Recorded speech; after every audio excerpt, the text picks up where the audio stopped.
Hey, what's up, guys? How's it going? Good evening from New Jersey. All right. Hey, everybody, this is Jake coming from Southern Illinois. We've got Anthony in New Jersey. We've got John down in Tampa. Welcome back to the show. I don't know exactly what we call the show, but you're here. It's the show. It's this show. So tonight we're going to talk about an exciting new cigar from the J.C. Newman Cigar Company called Yagua. It is a very unique, very different, pretty limited cigar for us. It's a little bit different. But before we get into that, we'll talk to Anthony and John a little bit, see how things are going in their world. So, Anthony, tell us what you got going on today. Well, we made it to August, so thankful for that. Business is good. Business has been busy. Retailers finding a way to get it done. I've been on the road actively now for 4 weeks. Limited contact, getting where I can, make it. We had a little bit of a setback today with some weather, but, that also got out of here with no serious damages. So just trying to find some normalcy, getting some events booked again out there for, mid-fall, late fall, and then early winter. And just excited for some of the new things we have in the hopper and, enjoying the rest of the summer with the family, too. That's awesome, man. Good deal. How about you, John? Down here in Florida, we obviously been dealing with everything like everyone else and started to get back out there on the road a little bit. And then as the news started showing more cases flaring up down here, kind of pulled back a little bit, but seeing accounts locally in town and still staying in touch with the customers over the phone and email. And we've got a lot of great and exciting things going on. For the most part, our retailers are still doing very, very well.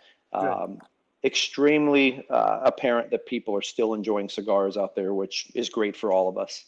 That's right. And in times like these, I'm a little jealous of you getting to be in Cigar City, USA, and be right down there with both the Newman factory and the Fuente office and factory down there. So it's a little different for you, but glad to hear things are going good.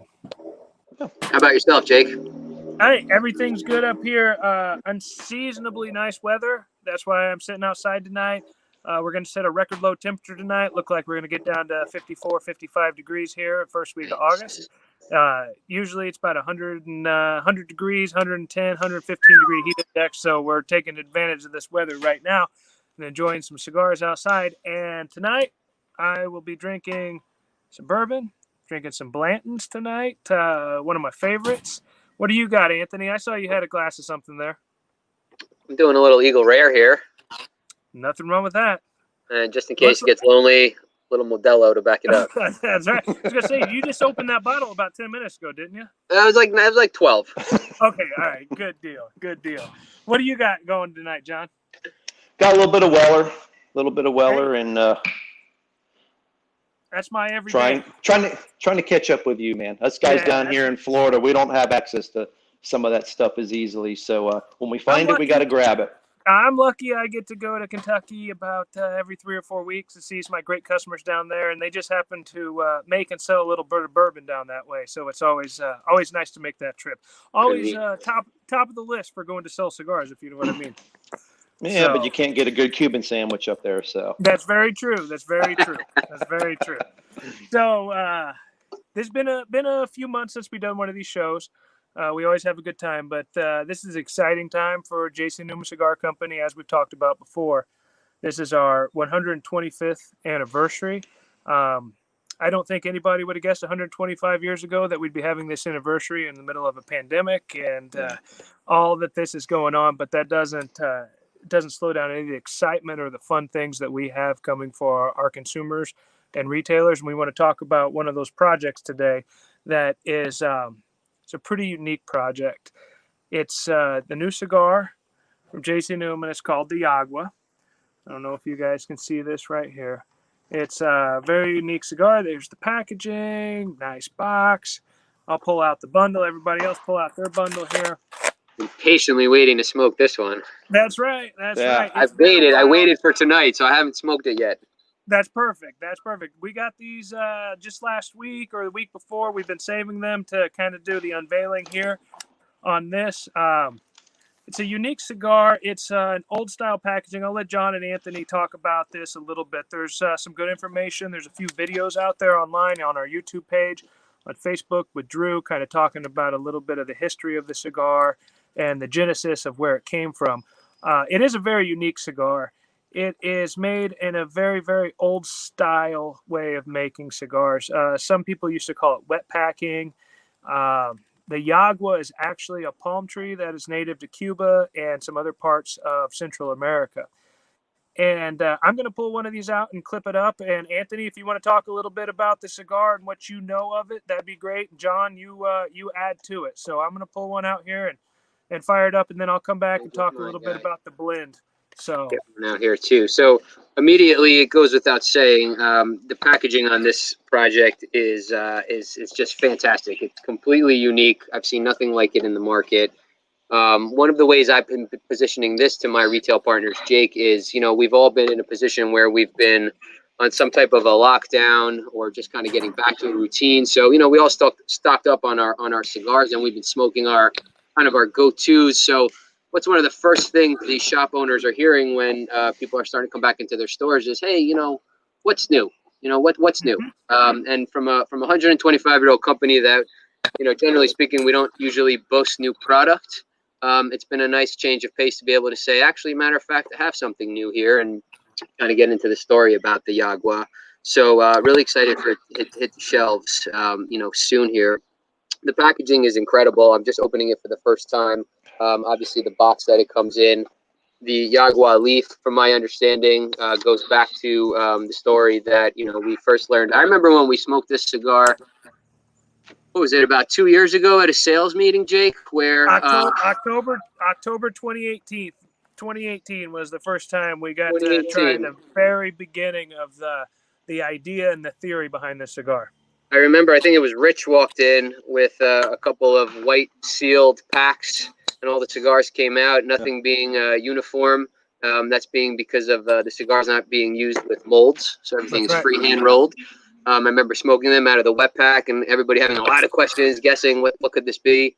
And then, what was it, at the trade show, I think we learned that wet pack cigar was actually the Yagua project. The Yagua project, that's right. And the one I pulled out here right now, looking at, for those you don't know about wet pack, like Anthony said, they're rolled and then they are wrapped very tightly. You can use a variety of different materials. This one is a throwback to one of our factory managers, Lazaro Lopez, down at the J.C. Newman Pensa factory in Nicaragua. Drew Newman was talking to him about the project and the idea and wanted to see what more it was like. And Lazaro's family were tobacco farmers in the Pinar del Rio province in Cuba, one of the most famous tobacco growing regions in the world. And he talked about these cigars that his grandfather would make from the tobacco from his farms. After it was dried and cured, his grandfather would roll something that roughly looked like a cigar, the size, the length, the tobacco leaves would be cut, and then he'd bind them very tightly in the bark from the local palm trees, which just happened to be Yagua. And they would be wrapped very tightly and set back to be used whenever needed. But when that palm leaf was unwrapped, the cigars would take on a variety of shapes and sizes. These aren't ones that were put in molds and put in wheels and aged in an aging room. These were wrapped tightly, put there, shelved until it was time to enjoy them. And that is the exact same way that this cigar right here is made. And the one I'm smoking right now looks like a trapezoid on one side, and it's perfectly flat. There's about 6 or 7 sides to this. I see another one in the bundle that looks perfectly round. There's another one that looks like it has about 74 different sides to it. So every single cigar is going to be unique. What do you got going on, John? Little bit of everything over here. As you said, when you open that bundle of cigars, depending upon where the cigar was, I've got this one here, seems to be pretty flat, almost like an oval. Got a 3-sided guy in here and a little bit of everything. But yeah, this is a project that's been going on for a little while for us, and just something neat, something different. We're all pretty fortunate to be in the industry we're in. There's so many stories. I can't think of another industry that has so much rich history and stories behind it. And it was great that we were able to just bring another one of those stories out there to the public and share it with them in kind of a small batch type format to bring it back around to the bourbon side of the world. That's It's our right. own little small batch. That's Right. right. It is. Right. It is a small batch. These are hitting the market here very soon. I don't know if you guys had any ship out to your territories yet, or are we just getting close? I think we're gearing up for probably, if it's not next week, going to be probably the week right after that, because I've been seeing some of the orders in the queue there. I want to bring my my cigar in close here. You can see this one was pulled right out of the middle of the pack. You can see it's a very kind of a flat, soft Flat on press one there. side, oval on the Yeah. other. And the very next one out, much more of a rounded press there. So it's pretty unique. You have a box press, an oval press, a pyramid press. It all comes out of the same bunch. It's really a cool It's different. cool selection here. It's different. It's different. It's different. We spend a lot of time in a lot of humidors and a lot of stores. We see a lot of cigars. It's drilled into us. So it's different when you see something unique like this. I'm excited For sure. Spice wise, I'm getting some pretty peppery tones right off the bat. This is definitely not what I would consider a mild cigar.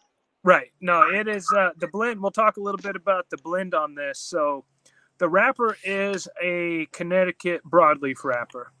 And usually that's, as cigar smokers know, that's usually a pretty hardy and a pretty heavy wrapper. That's usually what traditionally has been turned into the best Maduro cigars in the market.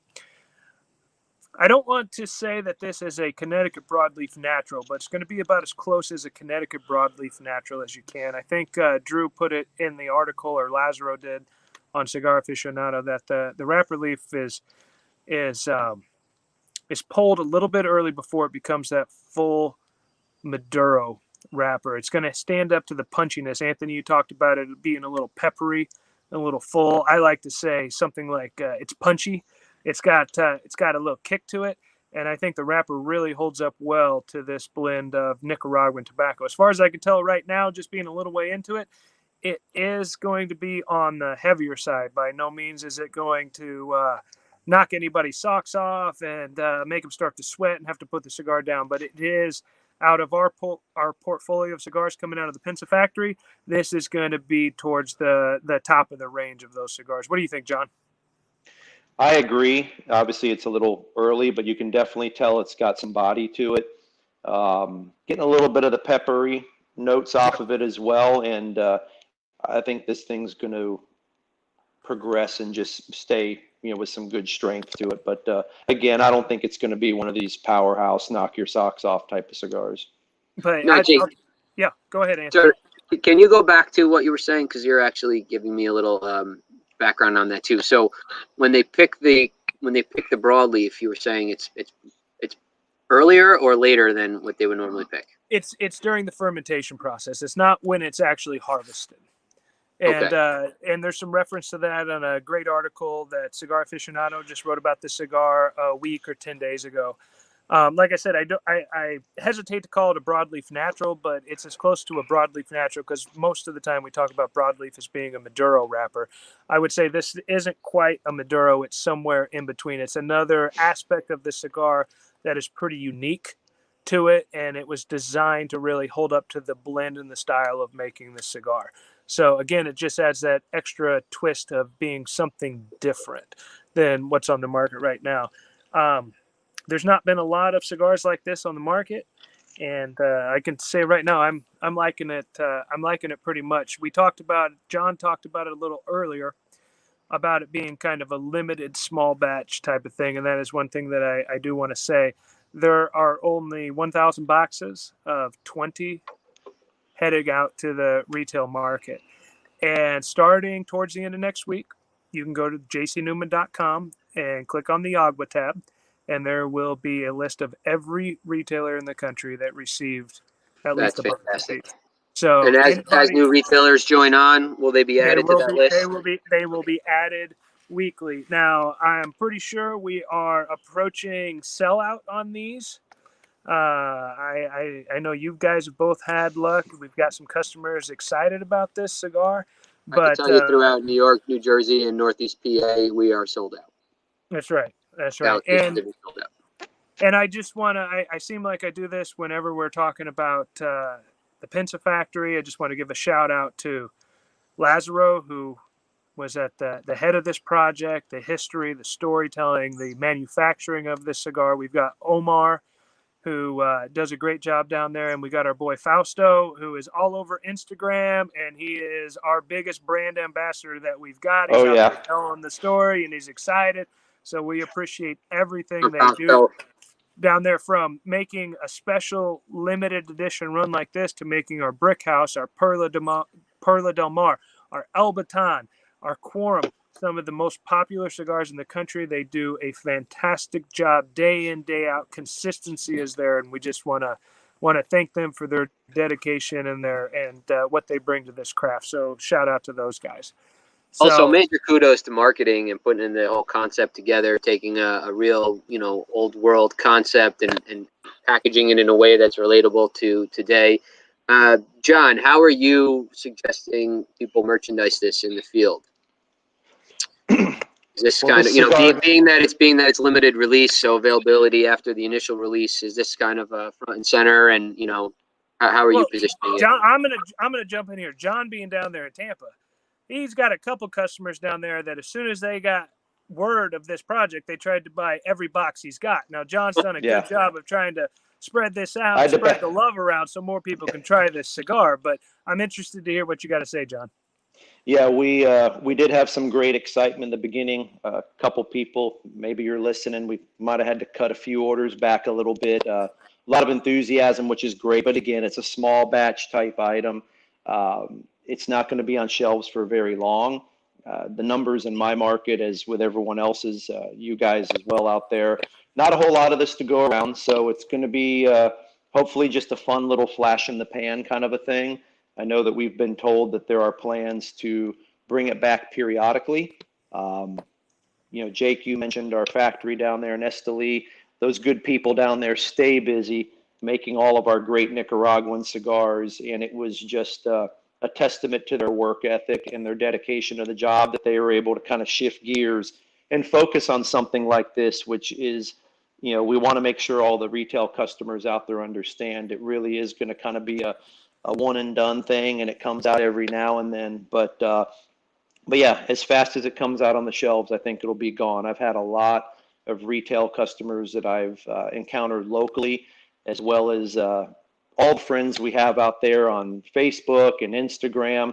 A lot of excitement and anticipation of this cigar. So as far as your question about merchandising, Anthony, I think these won't last very long. I think it's going to be deserve a special place in the humidor, and it's going to be in and it's going to be out. That's a great question, Anthony. You asked John, so now I'm going to ask you. What's your plan? Well, a lot of cigar stores you'll walk into these days, they do a great job of having an area of new release. So whether it's from any brand that might be, but any new releases that hit the market.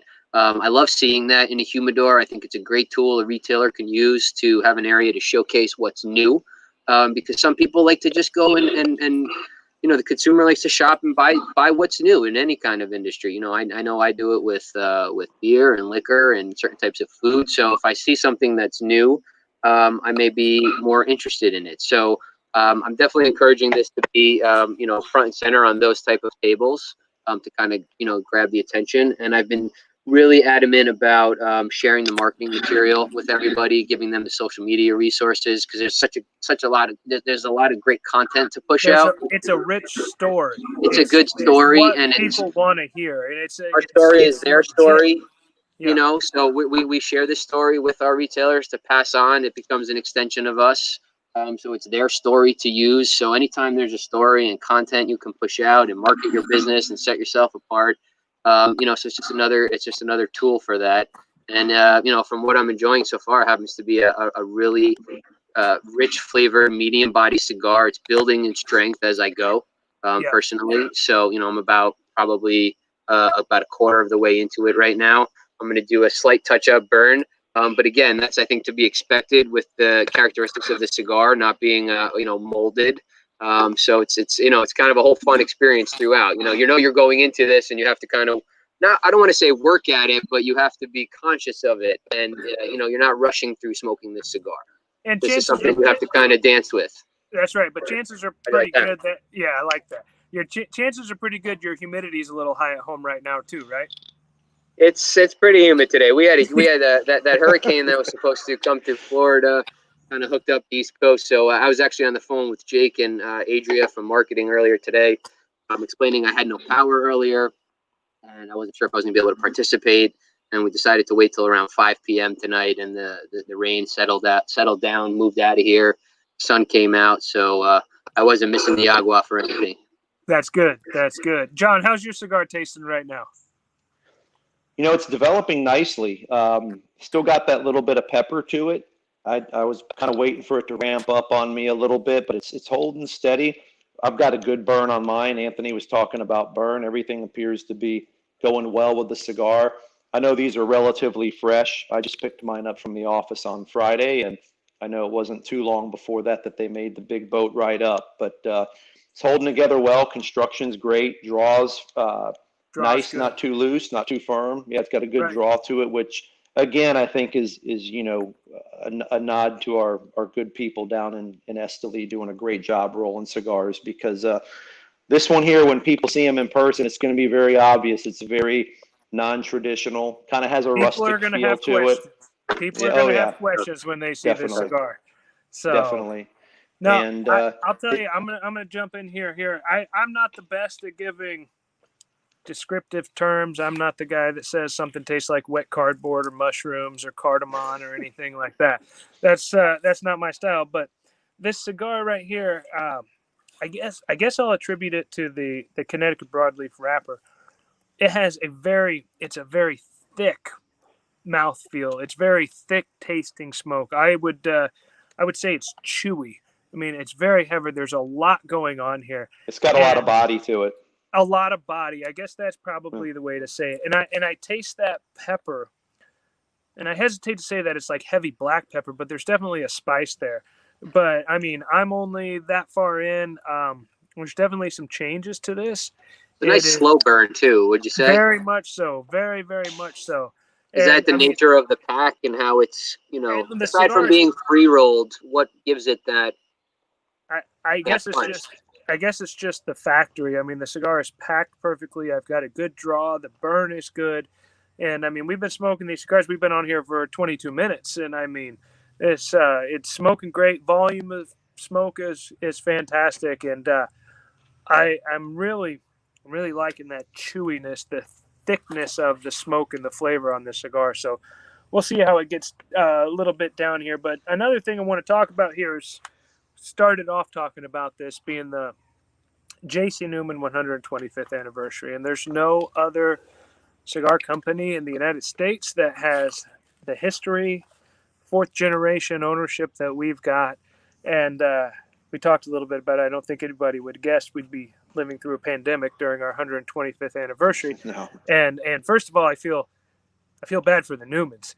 I mean, this was their year. This is something to be proud of. Not that they're not proud of it, but they wanted to be out there in the market. They wanted to be visiting consumers. They wanted to be inviting people down to our newly renovated factory. And not that we won't do that once things get back to normal. That will 100% be what is happening.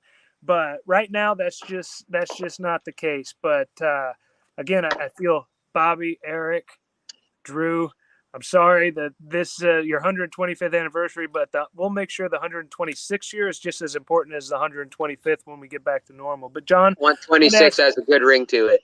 That's right. And but John, you've seen the factory, you know the renovations. Take a quick minute here and talk about what you're seeing down there and kind of what our consumers can expect to see when they come down there, because it's absolutely been amazing. I haven't been down for a while now, but just what I had seen happening down there was just kind of unprecedented. I mean, not only for our industry, but there's not a lot of companies in the country that have the history and the dedication to their industry that we Absolutely have. not. So Yeah. it's very unique what we've got going on. We can't wait until we can share that with anybody. So if you've got a little quick update about what you see happening at the factory, we'd appreciate it. Yeah. I was there as recently as last Friday. Between a major construction project and COVID, things are a little different. We're not entering through the front door right now. But for people who have been there before in the past, we've always had a small museum in the front that is getting expanded in a big way. There is so much activity there each and every day. The good news is that the hardworking people in our inside sales department, which I think we also need to give them a shout out tonight, they are busting tail over there in the office, getting all these orders out. We're in the middle of our biggest promotion period of the year. But I know that they are glad to be back in their offices rather than working from temporary workstations out in the cellophane room, I believe it was. Hallways, cellophane rooms, everything. Oh yeah, coolers, all that good stuff. But Right. no, it's going to be beautiful. You know, it's a 110-year-old building in historic Ybor City, and great building, a lot of character. Some of that character, you know, is that's another way of saying, you know, aged and, you know, a little outdated in some areas. And it's been tough because, especially being in Cigar City here in Tampa, everyone, when I visit stores in my territory, they all want to come and visit us, right? And the Sure. problem has been, other than the museum, we're never really equipped for it. There's a lot of people over the years that have gotten tours, but the idea with this renovation, Drew Newman's vision for this was to create a destination not unlike wine lovers going to Napa Valley, or people who love the stuff that the three of us are enjoying tonight, hitting That's the Bourbon right. Trail, Bourbon going in to. Kentucky. That's right. That's right. The vision is to take our factory and help to make Tampa, Florida, Cigar City of America, the original home of cigars in this country, where at one time we had nearly 200 cigar factories rolling cumulatively 500 million cigars a year by hand just in Tampa. 500 million cigars. This is Cigar City. We've got to remind people that Tampa Bay is Cigar City, USA. And it was all Cuban tobacco before the embargo. So the vision that the Newmans have had and the investment that's being made is truly to give back to the cigar enjoying public and give them an opportunity to come see how we make cigars. Some of the stuff that we make in Tampa is done on our machines from the 1930s, in addition to the cigars that we roll in Nicaragua at our factory, and then our super premium lines such as Diamond Crown, also Crest Array that's rolled in the Dominican Republic by our partners at the Fuente headquarters. Mm-hmm. So it's going along nicely. We can't wait. You know, for us guys here and our counterparts that are watching us tonight, you know, it's been way too long since we've seen each other live.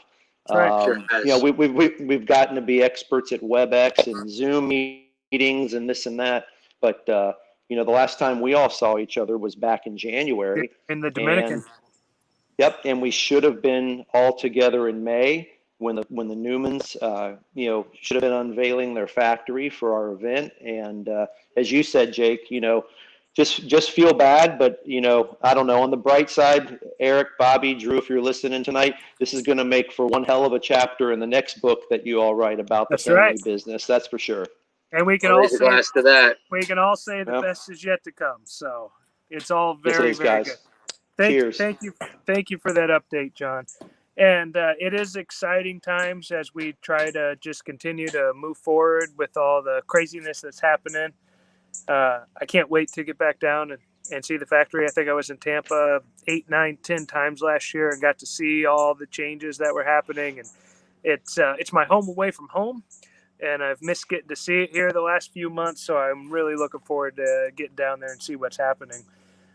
So 125th anniversary, we did have and we still do, we had some amazing events planned for this year for our consumers, the people who love our product, our retailer partners. And who we still have support them us. planned. And we still have them planned. We've had to pivot. I know that in a lot of our markets, big in-store events with 50, 100, 200 people were severely limited, but we have made our changes we needed to make sure that we can still connect with our consumers and let them know that this is our 125th anniversary.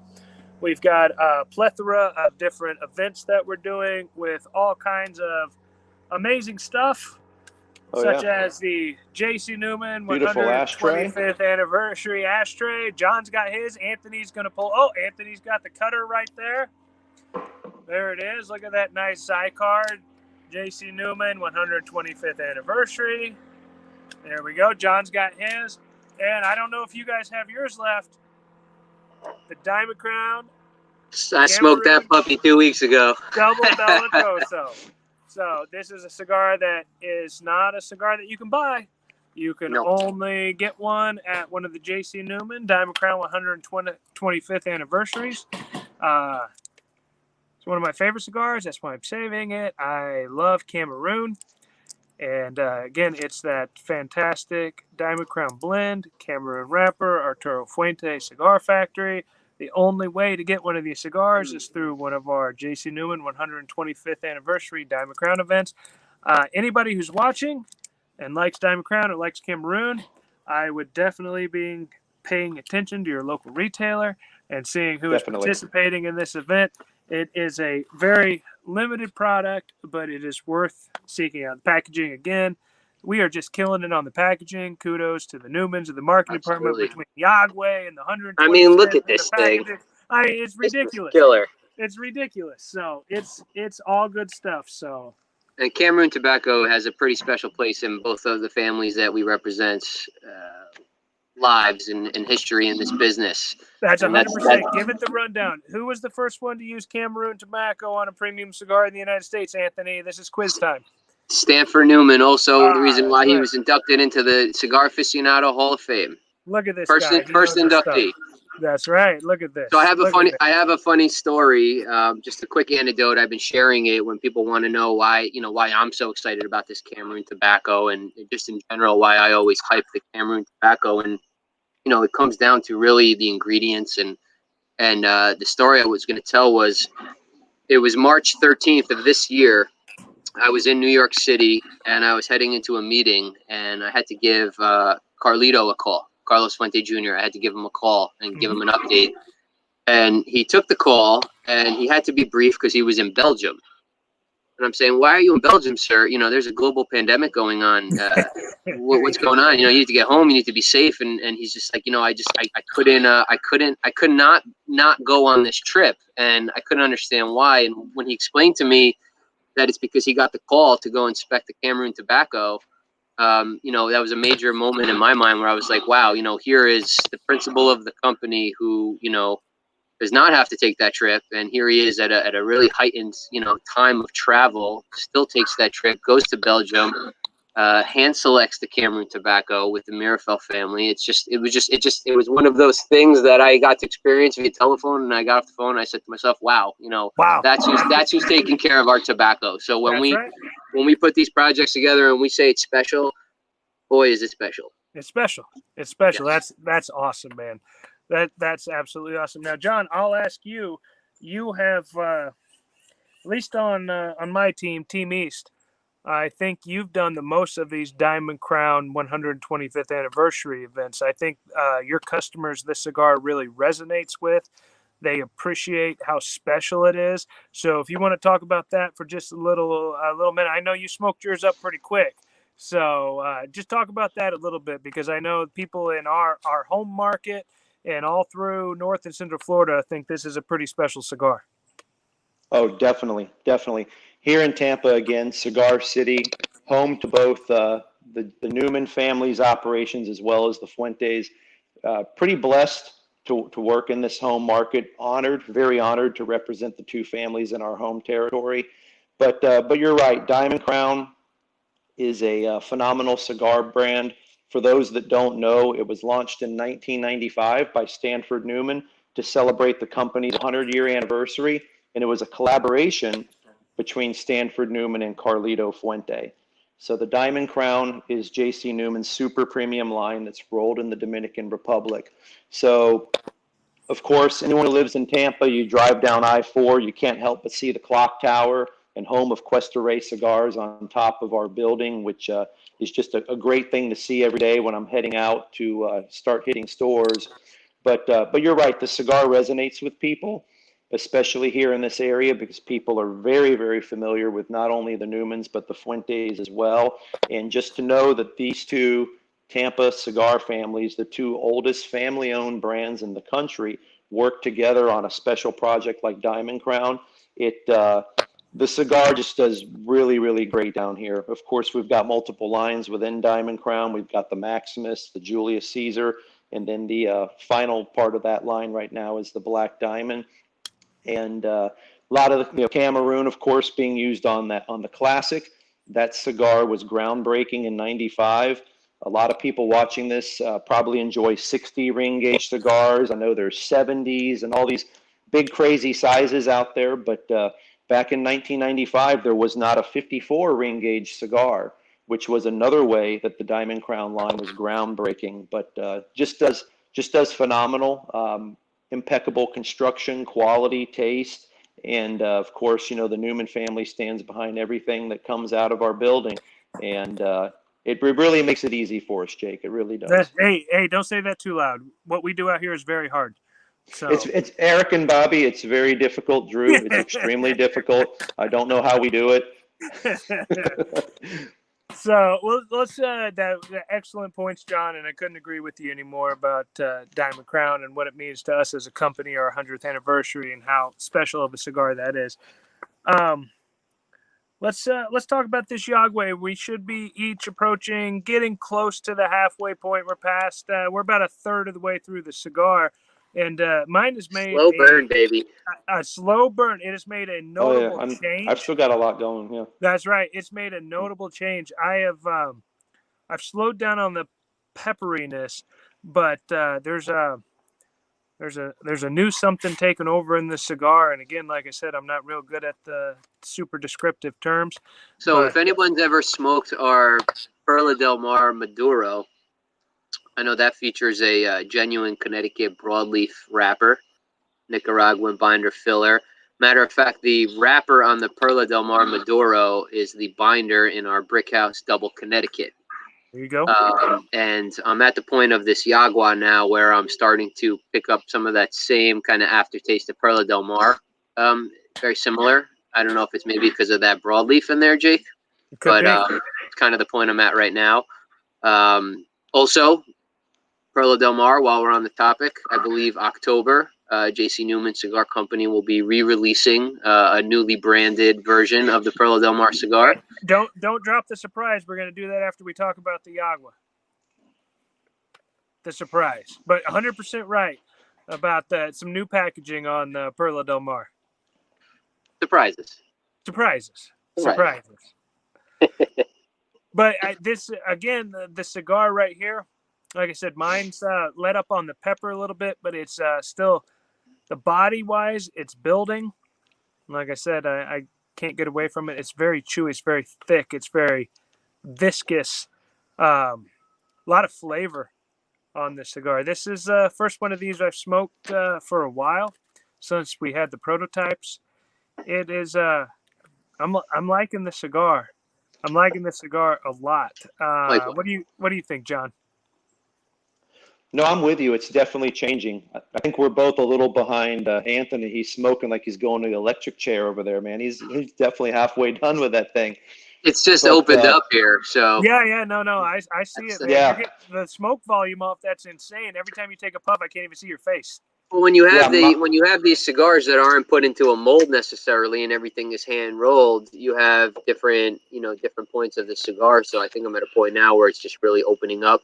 It's got me thinking, if I go to smoke the next one, that binder to wrapper to filler ratio, how that might change a little bit. If you smoke a 52 versus a 44, you might experience a different cigar. The blend might be the same. Right. So a lot of people ask me when I'm at an event, for example, 125th anniversary Diamond Crown event. We're talking about those, and we were talking about the Julius Caesar, and everybody wanted to know if the blend was the same. And I explained that the blend was the same, but a Corona is going to give you a whole different experience than say a 6x60 or even a Robusto might. So that's another kind of fun thing to look forward to if you were to pick up a box of these Yaguas or just a few, is that no two are the same. So no two smoke sessions should really give you the same effect also. No, I'd agree with that. That's a good point to make. But you're right, Jake. The cigar's developing. I would almost say maybe that the peppers kind of tamed down a little bit in Yeah. the cigar. Yeah. I think it's just kind of settling a little bit to me. Again, I'm not the notes of toasted leather and Rice Krispies and Fruit Yeah. Loops and all that. I'm not that guy. I either like Is something this or I what don't. they call complexity, John? I'm just not exactly. I read that word a lot where it's a very complex smoke. I don't know if that usually complex means to me anything above addition or subtraction. That becomes complex to me. So I'm not exactly sure what complex actually means. And I think taste is very subjective. Sure. Definitely. Everyone likes to eat different things, and some of us like spicy, some don't. But this cigar, if I'm not mistaken, Jake, is basically a Nicaraguan blend on that broadleaf wrap, correct? That's right. Yes, Yeah. sir. And most people would say and agree that Nicaraguan tobacco in general tends to lean towards that peppery profile. I know some people say they kind of can almost feel it in the back of the throat a little bit sometimes. I'm not getting any of that off of this. It's actually, I would call the cigar smooth, Right. definitely not lacking flavor, but not what you typically expect out of Nicaraguan, to be quite frank. It's a surprise. As a heavier Nicaraguan, see, this is where I come in with my generic terms. For a heavier Nicaraguan cigar, it has a very round flavor. There's not a lot of sharpness to it. There's not anything. When I say sharpness, I usually think of something that's pokey, and it's not poking my throat. It's not. Nope. Sharp. It's not getting me. It's very round, but very, very heavy flavors. Earthy. Like I said, I'm not real good when it gets into the descriptive terms, but I'm. Now, how much of that you think is related to the way that these are packed? Being in the wet pack variety. I mean, that's got to have an impact, right? Well, that's a great question. I don't know how much I can compare it to how much the bourbon has an impact on it either. All I know is that this cigar is tasting pretty good right now. There you go. Best enjoyed with a nice bourbon. There you go. Yeah, absolutely. I think on the last one I did, I usually don't like to smoke a cigar and drink a bourbon at the same time. I usually my head gets a little too confused and I focus too much on one or the other. It's usually Diet Coke, right, Jake? It is usually Diet Coke. That is usually my drink of choice when I am drinking this. But Blanton's is one of the bourbons that I've drank the most ever, and I'm very familiar with the flavor and the style of it. And it's going pretty good with my cigar right now. So I don't have any complaints. Now I want to jump back a little bit, Anthony. I cut you off a little bit earlier when you were talking about the Perla. I'm used to it. Why don't you? Nah. Well, Jake had to flex on everybody with his Blanton's bourbon. Those of us that can't get that, Jake's like, that's what I would drink the most of is Blanton's. All the bourbon guys out there, they saw that flex. You got to have a guy, man. You got to have a guy. I got a guy. By the way, I'm reading the comments here on the side. John, your flag in the background is getting a lot of love. I wanted to talk about that. I saw you posted that on Instagram yesterday. Tell us a little bit about that, John, because that is like a cool thing. Oh, yeah. Anybody that knows me knows I'm a patriot through and through. I love my country. And these caught my eye quite some time ago. And, one of the side effects of COVID is that all of us probably have a little more time to sit and think about things that we're usually too busy for and shop and buy things. And I've always wanted one of these. The flag is made in North Carolina. And what they do is they disassemble bourbon barrels and they flatten out the staves. And, we've got, if you were able to see this in person, you'll know, Jake, because you're such a big bourbon guy. The insides of the barrels are charred, so you can actually see the char, and those are the black stripes. But yeah, just a real nice piece. Just something I wanted to get for myself to look at the American flag every day. That's awesome, man. It's cool. I'm seeing private messages here on the side from my wife Danielle inside telling me we need the flag. So you'll have to send me the information, John. There you go. Sorry about that one, man. All good. That's good. I like that, John. That was on my list of notes to bring up because when I saw that yesterday on your Instagram, that's awesome. And also, while we're here, what's your Instagram account, John? It is Oliva in Tampa. Oliva in Tampa. Anthony, what's yours? My Cigar Life. There it is. So look these guys up. These guys do a fantastic job on Instagram. They keep you up to date on everything that's happening for JC Newman and Arturo Fuente Cigars. always good information, always interesting stuff. So check them out. So we'll bring it back a little bit, Anthony. We were talking about Perla. I'll let you talk about the very exciting development for the Perla brand. You mentioned a little bit about Sure. little packaging redesign, but then Yep. you can go. Yeah. So Perla Del Mar, I like to refer to it as the sister brand of our Brickhouse cigar line, both made in Nicaragua out of our Esteli factory. Perla Del Mar has been available in a Connecticut shade and a genuine Connecticut broadleaf Maduro format. And recently, the brand has gone through a rebranding. So from now till about October 1, any Perla Del Mar that you may see in the market will be of the original brand. We are phasing that out, and come October 1, we'll be reintroducing the new package Perla Del Mar. And we're going to be adding an extension to the line, so there'll be 3 wrappers, and the third wrapper will be a Corojo wrapper. I've yet to try it. Like John said, we haven't been able to get together as a team, which is when we get to preview some of these fun projects. So we are just in as much anticipation as the rest of the country is. But Now Perla Del Mar, I'll cut you off. I have got to smoke 2 of the Perla Del Mar Corojos. And the first thing I will say is it's real Corojo wrapper. It's not something that we just picked up off and said it was Corojo. It is authentic Corojo wrapper grown in Nicaragua. so important.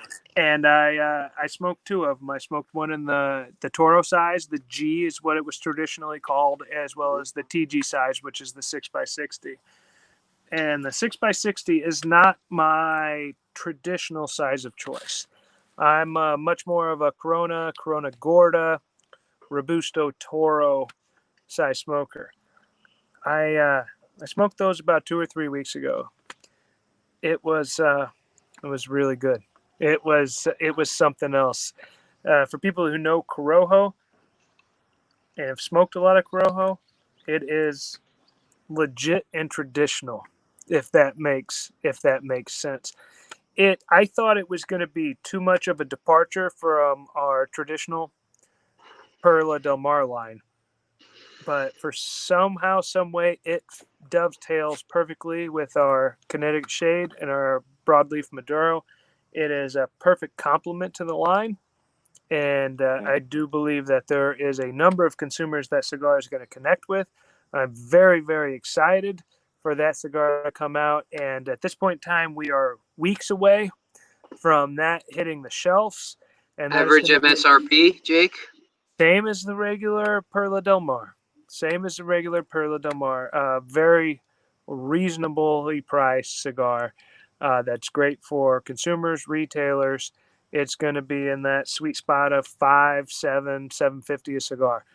Just absolutely fantastic cigars. I'm excited for those to hit the market. And Now, there's one other change to the format of the cigar, if I'm not mistaken, and that's the that actual press method, right, Jake? So traditionally, Perla Del Mar had a very had a little bit of a sharper edge to the sharp press. We flattened it out and rounded out the corners a little bit. It's going to be more of a traditional box press cigar. It shouldn't affect anything about the cigar, just the comfort of smoking it. And the cigar is still going to be the same cigar that everybody knows and loves. But if you like the Perla, if you like the Brick House, we're really starting to develop a very nice house style out of the J.C. Newman Pinsa factory. And it's a high quality style. And this Perla Del Mar Corojo really, really fits in the portfolio extremely well. I'm excited for people to be able to smoke that here in the not so distant future. Sure, it'd be nice to have 3 variations of the Brick House line, 3 options on the Perla Del Mar line. Yep. After smoking this Yagua, I'm hoping that at some point down the road we get 3 different variations of this, because this cigar is impressing me quite a bit. So we're going to need a lot of palm trees. That's exactly right. Hey, Drew, Bobby, and Eric, start planting some palm trees. I think we're going to need a few more. So, all right, guys, I think that that should wrap us up. We'll go through one more note. John, we'll start with you. Talk about the cigar a little bit. Then we'll go to Anthony, and we'll wrap this up. Definitely. We keep talking about the unique shapes of the cigars, the fact that they get their shape because they're packed when they're wet. Some people might be wondering about the burn. I haven't had to touch my cigar up at all. Haven't had to do anything with it. It's burning great. Ash is holding well. Mm-hmm. And for me, the cigar is kind of, I don't know about you, Jake, but the cigar, we agree, it kind of changed after that first third.